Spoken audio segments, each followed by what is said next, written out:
अस्सलाम वालेकुम वरहमतुल्लाहि वबरकातुहू। मुहिम इनसे मिलिए इनसे जानिए। अगली कड़ी में हम आपकी मुलाकात करवा रहे हैं सीनियर पीटीआई आबाद अली साहब से। हम आबाद अली जी से ये जानना चाहेंगे कि ये जो पीटीआई की भर्ती आती है और पीटीआई का जो भर्ती प्रक्रिया है या पीटीआई के लिए क्या योग्यता चाहिए, इसके बारे में हम जानेंगे। मैं आबाद Ali senior PTI government senior secondary school हांडी रोड में पोस्टेड हूँ। आबाद भाई, जैसे आपको कितना टाइम हो गया जॉब में? भाई साहब, मुझे लगभग 7 साल हो गए। 7 साल हो गए। 2000। तो आपने जैसे पीटीआई की क्या योग्यता होती है, जैसे 10th 12th के बाद बताइए बच्चों को कि किस तरह से आप पीटीआई बनने के लिए पहले माइंड बनाना पड़ता है, स्पोर्ट्स कोटे के लिए मेहनत करनी पड़ती है।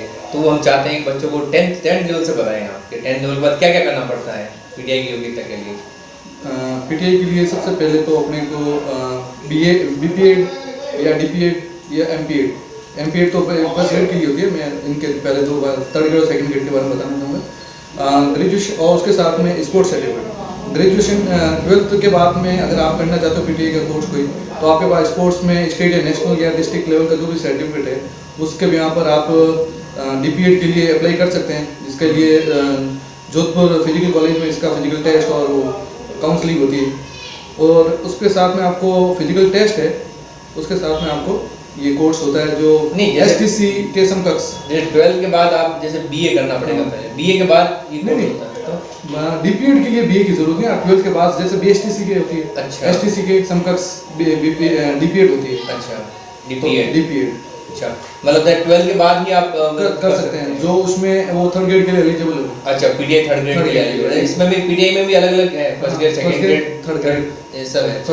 मतलब जैसे बीएसटीसी होती है उसी तरह से 12th के बाद यहाँ फिजिकल कॉलेज में डीपीएड करके फिर कितने साल का होता है कोर्स? ये 2 साल का। 2 साल का। तो इसके लिए कोई मतलब 12th के बाद कोई एग्जाम होता है या फिर ऐसे अपने इंटरव्यू बेस पे या किस बेस पे लेते हैं इसको? इसमें परसेंटाइल पर होता है और स्पोर्ट्स की जो सर्टिफिकेट है उसके अकॉर्डिंग होता है, जैसे उस पर नंबरिंग है।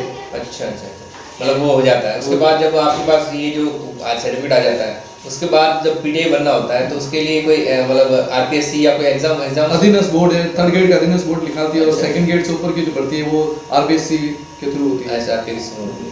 तो जैसे ये तो हो गया 12th का, जैसे बीएसटी से करने के लिए इनका। अब जैसे एक जैसे 2nd ग्रेड या 3rd ग्रेड पीटीआई भर्ती है उसके लिए बीपीएड करते हैं, तो वो उसका बीए करने के बाद बीपीएड कोई भी ग्रेजुएशन डिग्री के बाद बीपीएड होती है। उसमें भी आपको sports certificate state, national, school national या यूनिवर्सिटी और या ओपन नेशनल भी चलता है, ठीक है। और उसके बाद में बीपीएड 2 साल का कोर्स होता है।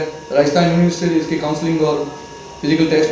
तो उसमें भी कोई एग्जाम होता है कि इसमें डायरेक्ट स्पोर्ट्स कोटे नहीं है। फिजिकल टेस्ट के बाद मेरिट क्या है, मेरिट के हिसाब से उसमें स्पोर्ट्स के भी नंबर जुड़ेंगे और आपके जो 10th 12th और ग्रेजुएशन की जो भी मार्किंग है उसके आधार पर। अच्छा अच्छा अच्छा। तो आपने बीपीएड कहाँ से किया? मैं 2010-11 में जोधपुर फिजिकल कॉलेज। जी। तो इसके अंदर जैसे ये कोर्स होता है फिजिकल का 2 साल का जब बता रहे हैं, तो इसमें क्या क्या चीज़ें सिखाई जाती है, क्या ट्रेनिंग किया जाता है इसके लिए? इसमें स्पोर्ट्स से रिलेटिव एक तो इसमें 3 क्लास होती है। सुबह मॉर्निंग सेशन होता है, इसमें अपने पूरा प्रैक्टिकल होता है गेम्स को लेके, और उसमें सारे लगभग पीटीआई कोर्स में 17-18 गेमों पर फोकस किया जाता है। अच्छा। और उसके बाद में फिर थ्योरी क्लास होती है। थ्योरी में किन्सियोलॉजी है, स्पोर्ट्स साइकोलॉजी है और जीव विज्ञान है। नहीं, उसके अलावा जैसे 2 साल पूरे हो गए, उसके बाद जिस तरह से बीएड के एग्जाम होते हैं उसी तरह से आपके एग्जाम होके आपको डिग्री मिलती है। हाँ, उसके बाद में एग्जाम होंगे सारे वही, फिर प्रैक्टिकल भी होगा, वही सेम बीएड के समकक्ष मान सकते हो। अच्छा अच्छा। और फिर जैसे जितनी भर्ती निकालती है गवर्नमेंट आरपीएससी के थ्रू, तो उसमें कैसे सेलेक्ट होता है? मैंने ये सुना है कि जैसे कोई भर्ती आती है तो उसमें अगर कम नंबर आते हैं मेरिट में तो आपको 3rd ग्रेड बना देते हैं, और ऊपर आता है जब आप जैसे 2nd ग्रेड बने हैं। तो ये क्या सिस्टम है? ये सिस्टम ये है कि जब मैं 2011 की भर्ती में था तब हमारे 3rd ग्रेड और 2nd ग्रेड दोनों अलग अलग एग्जाम होंगे। अच्छा, दोनों अलग अलग। उसके बाद में जो 2013 की जो भर्ती आई थी ना, उसके अंदर ये प्रावधान था कि भाई सरकार ने क्या भाई पेपर एक ही करवाते हैं क्योंकि कैंडिडेट वही है। तो उन्होंने क्या किया, सरकार जो टॉप रैंकर होंगे उनको 2nd ग्रेड में लीजिए और उसके बाद में जो उससे नीचे की जो रैंक है वो थर्ड ग्रेड में ली गई। अच्छा अच्छा। तो उसका जैसे थर्ड ग्रेड वालों का आप बता रहे हैं जैसे वो बीपीएड की अपने वो होता है डीपीएड उसका, तो उसका और इसमें क्या क्या क्या क्या फर्क हो गया फिर इसमें? नहीं, वो ग्रेजुएशन वाला फर्क है, जो एसटीसी और बीएड में जो फर्क है ना, हाँ। वही सेम नहीं तो इसके लिए जैसे अलग होता है क्या, जैसे भाई थर्ड ग्रेड वाले ही वो दे सकते हैं, थर्ड ग्रेड वाले सेकंड ग्रेड के लिए एलिजिबल नहीं होंगे। वो तो डीपीएड है तो वो तो थर्ड ग्रेड में तो रहेगा। उनकी अलग अलग आजकल अलग होती है, एग्जाम के साथ एग्जाम साथ में लेते हैं। अभी जो 2 भर्ती है उसमें 7 ही हुआ। अच्छा। अगर जिनके पास क्वालिफिकेशन नहीं है सेकंड ग्रेड की, अच्छा। वो थर्ड ग्रेड में रहेगा। अच्छा, वो थर्ड ग्रेड में थर्ड रहेगा। ग्रेड। अच्छा माशाल्लाह। तो और इस तरह से कोई फिजिकल के और कोर्स हैं उनके बारे में भी आप बच्चों को बताएं कि भाई इसके अलावा बीपीएड के अलावा और डीपीएड के अलावा और भी कोई कोर्स होते हैं? एनआईएस होती है जो कोचिंग इन किसी भी स्पोर्ट्स में आप हो, अगर आपके पास नेशनल सर्टिफिकेट है, 3 करंट नेशनल सर्टिफिकेट है, तो आप उसमें एनआईएस कराओ, बच्चे को ज़्यादा बेटर रहेगा वो ग्रेजुएशन के बाद में, ताकि वो पर्टिकुलर एक गेम के लिए स्पेशलाइजेशन होगा और बच्चा उसमें ज़्यादा चांसेस रहेगा स्कूल जॉब्स की।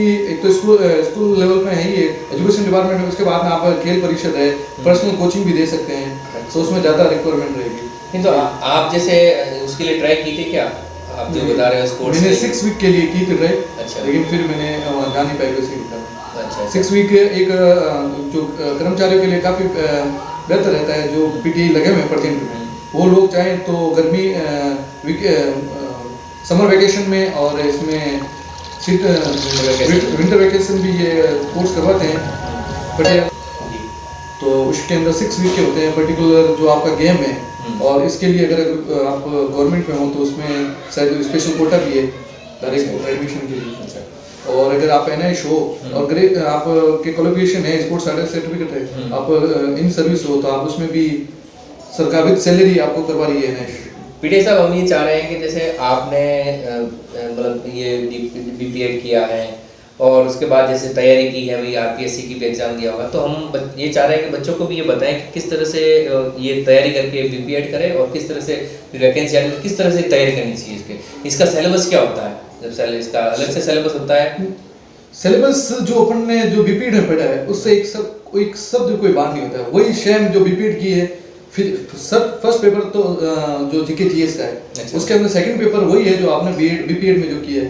नहीं, कैसे सवाल पूछे जाते हैं, जैसे स्पोर्ट्स के हिसाब से पूछे जाता है भाई, जैसे मैदान कितना होना ये क्रिकेट का मैदान कितना होता है, बॉल कितनी, ऐसे पूछे जाते हैं। मार्किंग के क्वेश्चन आते हैं, फिर आपको जैसे स्पोर्ट्स साइकोलॉजी है, किनेसियोलॉजी है, बायोलॉजी है। अच्छा। सारे जो आपका जो कुछ वो था क्राइटेरिया, और फिर स्पोर्ट पर्टिकुलर किसी स्पोर्ट्स पर्सन के बारे में कि भाई इसने कब कोई अवार्ड कब हासिल किया या भारत ने ये कब सीरीज जीती। अच्छा। इस बारे में, और मार्किंग का तो है ही है, और ग्राउंड मार्किंग है। उसके बाद में जैसे स्पोर्ट्स के जो जैसे करंट जीके वाला चल रहा है उसके बारे में पूछ सकते हैं। बिल्कुल। ये माशाल्लाह आपने बहुत अच्छा बताया। अब हम लोग ये चाह रहे हैं कि जैसे बीपीएड करके या डीपीएड करके बच्चा आरपीएससी की तैयारी करें, मतलब ये तो जैसे गवर्नमेंट जॉब में आ गए, इसके अलावा भी जैसे आप जो फिजिकल ट्रेनिंग कर रहे हैं इसके और क्या क्या फायदे हैं? प्राइवेट में भी हो सकते हैं या दूसरे फील्ड में भी हो सकते हैं टीचिंग उसके पीटीआई के अलावा।